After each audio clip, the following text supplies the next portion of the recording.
penki mes miegojom 2 kempinguose. 2 naktis praleidom Lebos miestelyje ir po to 6 naktis miegojom šitam miestečko turističinėje, turistų miestelyje Poliaris. Leiskite jums parodyti truputėlį, kaip jisai atrodo. Įvažiavimas į turistinį miestelį yra pro šlagbaumą. Kad galėtum tiek įvažiuoti, tiek išvažiuoti, privalai parodyti, sakyčiau, sąskaitą faktūrą, kažką panašaus į sąskaitą, kad esi susimokėjęs, bet nesimato. Tiesiog išduota sąskaita, iki kada tu čia gali stovėti. Priešingų atveju griežtas vyras neatidaro šlagbaumą ir neįleidžia į teritoriją. Teritorijoje yra savas restoranas, kurį buvo porą kartų atėjęs, valgė ir mūsiškiai kelis sykius. Porą, iš tikrųjų, man antras kartas, kai čia ateinu. Jis visada tuščias. Marmurinė salė, labai primena Egipto, viskas įskaičiuota, lyg turėtų būti čia. Turėtų knibždėti pilna žmonių tiek ryte, tiek ten vakarienį. Deja, viskas įskaičiuota čia nėra. Kažkokių ten yra nuo 8 iki 12 galima kompleksų kažkaip paimti. Bet iš principo jis tuščias. Tuščias polo šaldytuvas. Beje, alaus galima įsigyti tik čia. Ką reiškia tik čia? Šalia tinklinių parduotuvių nėra. Dėl šitam turistiniam miestelį yra sava parduotuvėlė. Jinai yra šalia restorano. Bet prekių kiekis tenais yra ribotas. Pavyzdžiui, alaus jūs negalite įsigyti tenais. Atėjau prie parduotuvės ir dabar gailiuosi, kad aš anksčiau jos nenufilmavau, nes nuo 8 iki 6 turėtų dirbti. Bet uždaryta ir nepanašu, kad mane šiandien kažkas įleis. Šventadienis. Didieji tinklai pas jūs nedirba sekmadieniais. Mažytės parduotuvėlės dirba. Smulkaus verslo palaikymas. Kažkoks čia kampelis, aplinkui kemperiai, palapinės.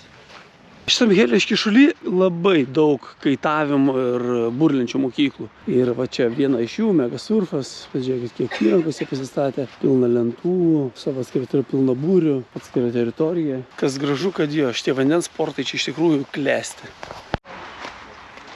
Va su šituo tik nesusidūriau, pliažas papildomai apmokamas. Mes vieną kartą kėlėm iš Aitrus, čia daugiau šiaip neplaukėm, bet papildomai spoto mokesčių niekam nemokėjom. Spotas. Jautriai reagavo dabar kažkur iš mergaičių, kad nenori plaukti prie jachtų, ten ir sakyta, jachtų čia žiūrėjau kaip ir nėra. Pažiūrėkit, kokio pločio pliažas. Galima, žiūrėk, būtų ir aitvarą dar pakloti, kersai šito pliažą. Realiai iš čia mes startavom ir dabar galvoju, kas plaukė. Antanas, pradėkime iš eilės. Gatis Danielius Aurimas, Antanas. Gatis Danielius Aurimas Antanas, Vaidas ir aš. Šešiese startavom iš čia, palikom Liną vieną su mergaitėm, važiuot žemyn pavėjui. Ne tiek, kad mes Daunvindą norėjom suplaukti, kiek gerai pūtė labai ir sugalvojom, kad iš čia startuosim ir nuplauksim patys į kitos smėlio juostos, kur yra ten vidury įlankos. Tai kėlėm aitvarus mes kėlėm aitvarus kažkur iš ten. Dabar pliažas atrodo man gerokai platesnis, ar čia vanduo atslūgęs kažkiek, bet vietos buvo vos tik aitvarą paguldyti. Vėjas jie šiek tiek kampu, tai ir aitvarą guldėm šiek tiek kampu. Vieną aitvarą ausį spaudėm prie vandens, kitą jau mušė į tos krūmus. Dabar pliažas tikrai atrodo gerokai platesnis. Bet tai kur to dabar dvigubai pliažas platesnis? Čia plaukti aš buvau ganėtinai skeptiškas, nes vėjas ateidinėja iš tos pusės ir labai arti yra žemyno dalis. Ten toliau vis tiek yra jūra ir aišku nuo jūros ateina tas vėjas. Bet vėjas pakankamai buvo geras, nesakyčiau, kad buvo kažkoks gusiuotas ar nestabilus. Tai mano tai išankstinė prielaida, kad arti žemyną nereikėtų plaukti, buvo neteisinga. Visai buvo smagi diena, visai smagus vėjas. Kėlėm aitvarus.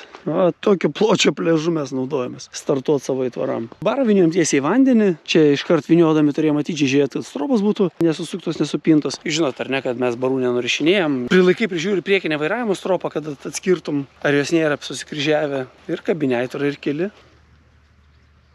Kempingas kažkuria prasme gal Monsiškės primena. Nemažai kemperių kaip įleidę šaknis. Na, įleidę šaknis ta frazė gal ne visai teisinga. Jau jie yra pasidengę samanom, apkirpėję gal, pažaliavę nuo stovėjimo. Čia kempingo teritorija, sakyčiau, savotiška.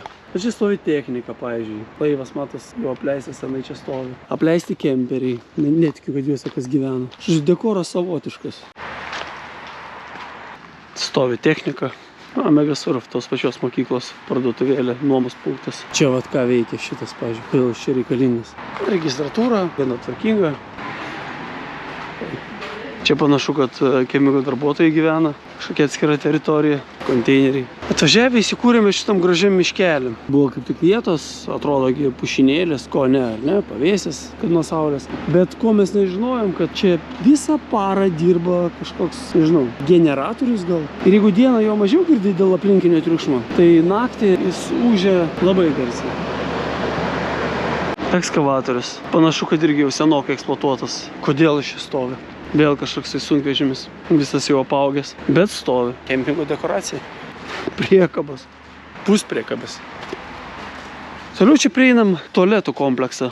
Mergaičių tualetas, žiūrėkit, kaip įdomiai. Antras aukštas dar neva tvarkomas daromas. Neįsivaizduoju, kokie ten planai ir iš vis ar ten bus kažkas daroma. Ir pirmas aukštas. Nu, pas mergaitės mūsų neįleis, nueisim pas berniukus. Pas berniukus lygiai tas pats. Viršus nepadarytas. Na, dar vienas dekoro elementas. Kažkokie statybinių medžiagų likučiai. Jis iš tikrųjų labai kontrastingas. Pasižiūrėkit, į tualetą einam ir marmuras. Viskas išklota brangiausių akmenių. Dabar kas įdomu, kad dešinė yra tualetai. Tualetuose viskas nuostabu, ar ne? Bet įdomus reiškinys yra, kad nėra spynos užsirakinti tualete. Jeigu tu ateini ir daryti kažkokį dalyką, nėra jokio kabliuko kažkur. Ir aš asmeniškai visas dienas kakodavau stipriai įsikibęs su ranka, kad nieks neteitų ir darytų. Kažkaip būtų nejauku, jeigu kažkas įsibrautų. Jo, ir visas duris tokios. Turi spėlioti, ar sėdi kažkas už tų durų, ar ne. Kad nesidaryti žmogų nepatogiai padėti. Viskas gerai, kol tu kakoji. Bet jeigu tu nori nusivalyti užpakalį, jau tada vieną ranką laikyti, įsikibus toliau į durelės, kitą valytis jau nelabai patogu.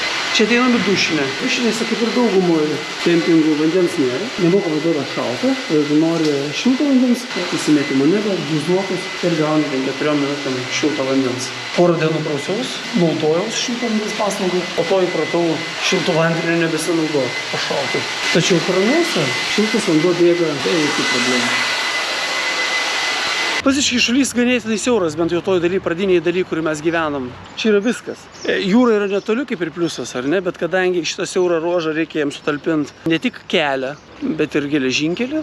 O traukinys važiuoja, aš nežinau, jis nevažiuoja visą parą, bet jisai berods yra maršrutas net 4 jau ryte ar 5. Ir kiekvieną kartą pravažiuodamas tas vietas, kur yra kempingai, aš nežinau, reguliariai garsiu savo signalu primena, kad įspėja, kad aš važiuoju, būkite atsargus, mūsų džiovykla. Tai tą poilsį, ramybę, nuolatos drumsdavo tiek mašinų važiavimas, tiek tas signalas, tiek traukinio važiavimas. Tai vieta tokia pakankamai triukšminga. Nors ir imituoja gamtą, bet šita gamta tokia labai arti civilizacijos. Dar šito kempingo įdomus dalykas yra elektra. Įprastam kempinge, gal sakykim, jūs tikėtumėtės elektros įvadų prie kiekvienos vietos. Tu gauni išsipirki vietą, ramiai nuvažiavai ir pastatei, tai čia ne, čia jokių tokių kaip vietų nėra. Stataisi savo palapinę ar kemperį, statai kur tu nori ir po to skambini nurodytų telefonų. Nurodytas telefonas yra darbo laikas nuo 7 iki 8 ir elektrikas ateina, atrakina spintą, pajungia tavo laidą, va čia mūsų laidas geltonas ir tada jau tu gali turėti elektrą. Už laidą beje dėkingi esam Kristinai, kad paėmė prailgintuvą, nors čia visi tarėmės ir nesusitarėm. Ir dar vienas įdomus dalykas, koks? Kilovatvalandės kaina 9 zlotai. O tai, kad jums nereikėtų ten ieškoti ir tikrinti kurso, tai 2 eurai. O jūs sakot, Lietuvoje brangi elektra. Visai nebrangi. Vakar porą kartų gerai nupylė kempingą. Atsirado laisvų vietų palapinėm, labai graži aikštelė. Tai turbūt dar viena iš sričių, kur galėtų šeimininkai pagalvoti. Žodžiu, bendras įspūdis. Kempingas toksai, sausau. Apsistojimas mums čia vieną naktį grubiai kainavo apie 11 eurų. 10 su kapeikom linui kainavo truputėlį brangiau.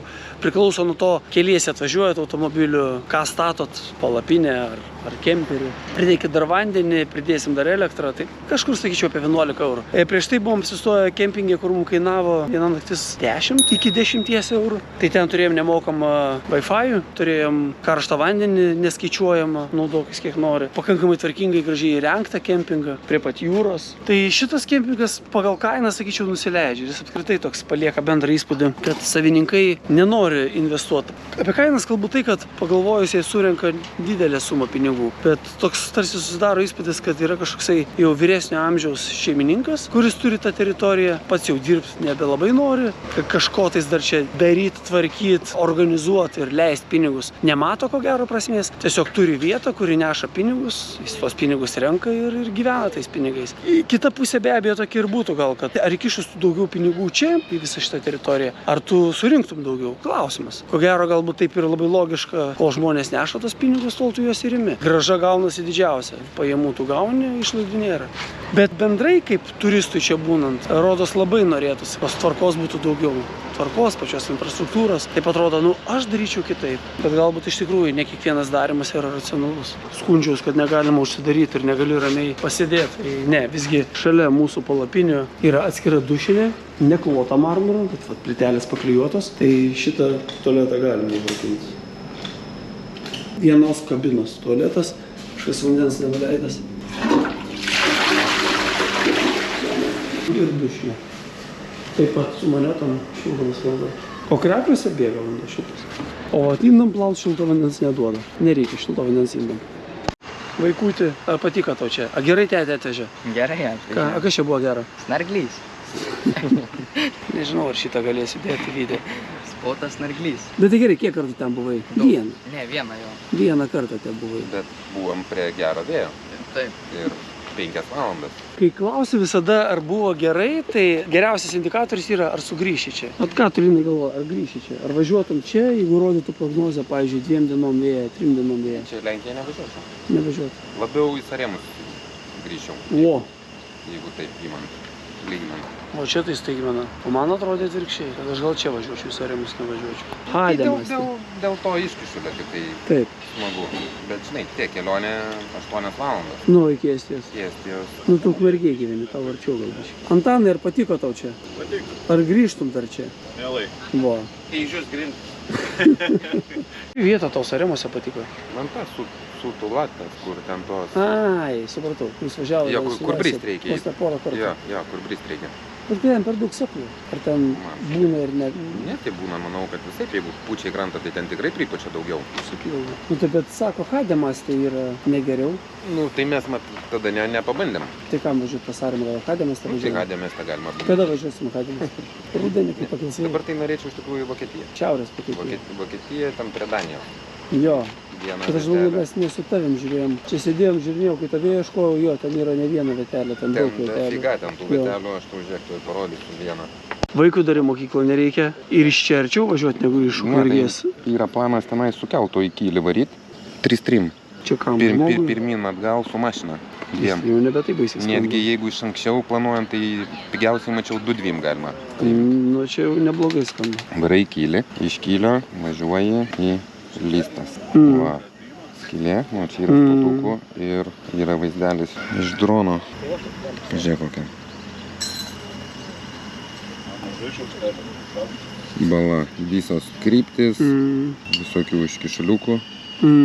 Ir iš čia va iki čia yra 2 kilometrai ir čia jau yra Danija. Čia dar yra Vokietija, čia dar yra Danija. Pasirodo, Linas laiko veltui neleido. Aš žiūrinėjau, mes čia kaip ieškojom, žiūrėjau, kad čia traukia. Ir čia pučia visą laiką. Jo, Svarbiausiai net jeigu ar iš vienos pusės, ar iš kitos pusės papučia. Vis tiek nu yra kur važiuoti. Čia važiuoti šiam kilometrų atstumai maždaug. Šiaip tai toks dar planas yra. Dar vadinasi yra kur varyti ir varyti. Oi.